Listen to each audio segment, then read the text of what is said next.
Bonjour tout le monde, moi c'est Chantal et bienvenue sur la chaîne La Bibliothèque Jaune. Aujourd'hui j'avais envie de vous parler de mon plus gros coup de cœur jusqu'à maintenant de 2021.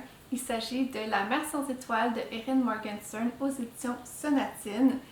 Ça a été vraiment une lecture qui m'a marquée, puis comme je vous disais dans ma dernière vidéo, j'avais vraiment de la difficulté à mettre des mots là-dessus. Mais là, je pense que j'ai réussi à mettre un peu toutes mes idées en ordre, donc aujourd'hui, je vous parle de ce livre-là. Donc avant de vous faire un petit résumé, je voulais peut-être vous partager une citation. Toutes les portes mènent à un port sur la mer sans étoiles pour peu que quelqu'un ose les ouvrir. Peu de choses les distinguent d'une porte normale, certaines sont simples, d'autres décorées minutieusement. La plupart ont un bouton qui n'attend que d'être tourné, bien que d'autres aient des poignées abaissées.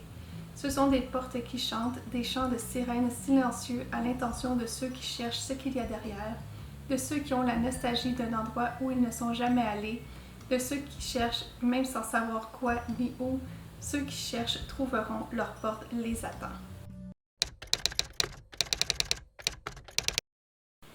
Donc, par où je vais commencer pour vous parler de ce livre-là?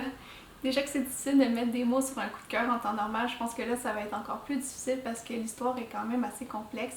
Oui, on a quand même une trame narrative qui est assez linéaire, mais entremêlée de ça, t'as comme plein d'autres histoires qui viennent se greffer à la trame principale. Ce livre-là est hyper cinématographique. Pour vrai, j'avais vraiment l'impression de voir toutes les scènes dans ma tête quand je lisais.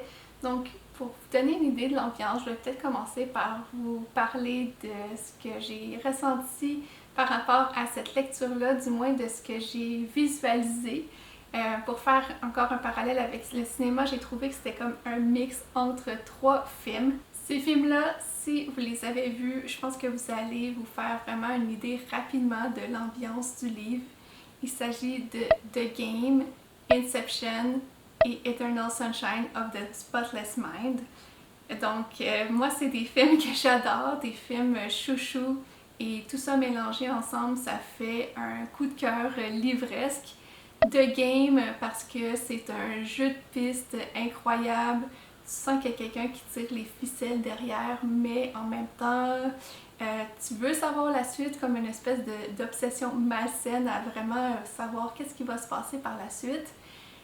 Inception pour son côté illogique, déstructuré, que tu peux pas faire la différence entre les rêves et la réalité et tu sais pas du tout dans quoi tu t'embarques. Et finalement Eternal Sunshine of the Spotless Mind pour son côté un peu plus nostalgique avec des scènes de la vie courante qui sont vraiment séparées les unes des autres puis qu'à la fin du film tu comprends le début. Tu comprends un peu le portrait global de ces personnes-là, mais avec plein de petites scènes qui te rappellent certaines émotions, certaines odeurs, certaines images. Et en parlant de sens, oui, je parlais que c'était vraiment un livre qui était très cinématographique, mais aussi, ce qui est incroyable, c'est que ça jouait sur tous mes sens, bien qu'à un moment de ma lecture, j'avais l'impression que ça sentait le miel chez moi.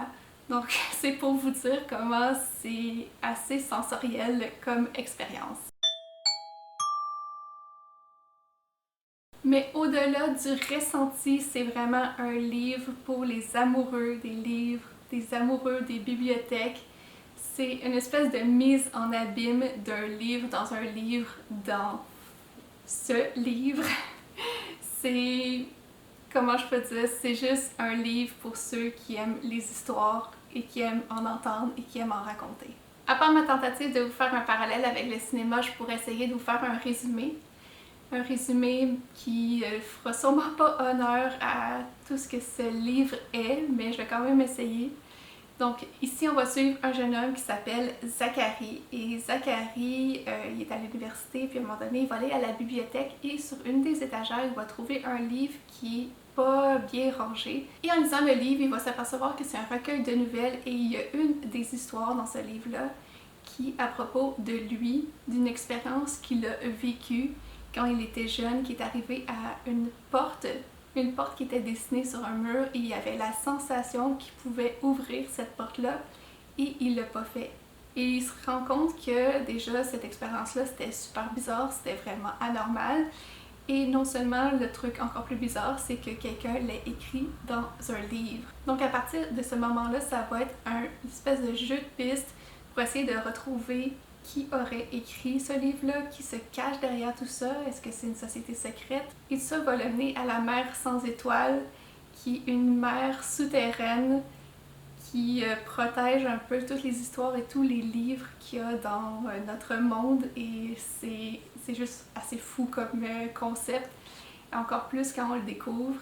Ce qui est incroyable aussi, c'est qu'il fait des sauts dans le temps, il va faire des sauts dans l'espace aussi, ben pas dans l'espace avec les planètes là, mais d'un lieu à l'autre.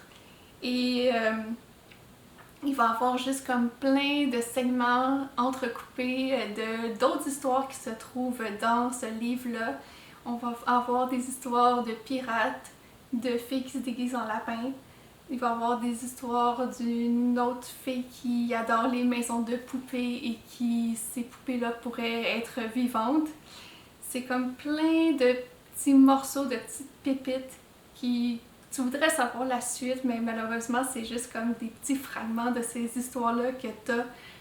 Au début, j'avais vraiment de la difficulté avec ça parce que je comprenais pas où ça s'en allait, je comprenais pas pourquoi on avait ces fragments-là dans l'histoire. Mais à un moment donné, tu te rends compte que les personnages des histoires vont commencer à merger avec la trame principale et que ça va avoir un impact sur la vie de Zachary. Ce qui est vraiment fou, c'est que tout a un sens, tout a un objectif, il n'y a pas rien qui est laissé au hasard. Et là, même avant d'avoir terminé la lecture, j'avais envie de recommencer ce livre-là pour voir tout ce que j'avais manqué, pour être certaine de remettre comme tous les morceaux du casse-tête dans le bon ordre. Mais sérieusement, c'était, comme je dis, c'était juste fou. La fin m'a vraiment surpris. Dans le sens que, oui, on entend parler de la mer sans étoiles pendant le 3/4 du livre, mais finalement, le personnage, à un moment donné, il y arrive vraiment. Et c'est pas du tout ce à quoi je m'attendais, c'est vraiment encore plus fou. Donc, il y a vraiment comme une espèce de build-up tout au long du roman qui va vers la mer sans étoiles, autour de ce mystère-là, autour de qu'est-ce que ça pourrait être, qu'est-ce que ça signifie, pourquoi c'est là, pourquoi les gens aussi ont quitté un peu le lieu qui est rendu un peu désert. Et puis finalement, quand on y arrive à ce moment-là, ça a surpassé mes attentes parce que je m'attendais pas du tout à quelque chose d'aussi magique, d'aussi fantastique et d'aussi improbable. Donc je vous en dis pas plus, mais sachez que si vous aimez les histoires fantastiques, magiques, avec des histoires de gens qui aiment les livres et qui vous font encore plus aimer les livres, je pense que ce livre-là est définitivement pour vous. Et comme dit Erin Morgenstern dans ce livre, aucune histoire ne s'achève vraiment tant qu'elle continue à être racontée. Donc j'espère avoir aidé à ce que la mer sans étoiles puisse continuer à vivre, à vous avoir partagé du moins ce que j'ai ressenti pendant ma lecture et à vous avoir donné envie de le prendre à votre tour. Donc vous me direz dans les commentaires si vous avez lu ce livre-là ou si je vous ai donné envie. Ça me ferait super plaisir de parler avec vous de ça dans les commentaires. Et si vous pensez qu'il y a peut-être des livres qui ressemblent à ça, qui pourraient m'intéresser, laissez-moi là aussi dans les commentaires parce que honnêtement, ça a tellement été une belle expérience que j'ai juste envie de lire des livres dans ce genre-là maintenant. Donc nous, on se revoit bientôt dans une prochaine vidéo et d'ici là, je vous souhaite de bonnes lectures. Bye!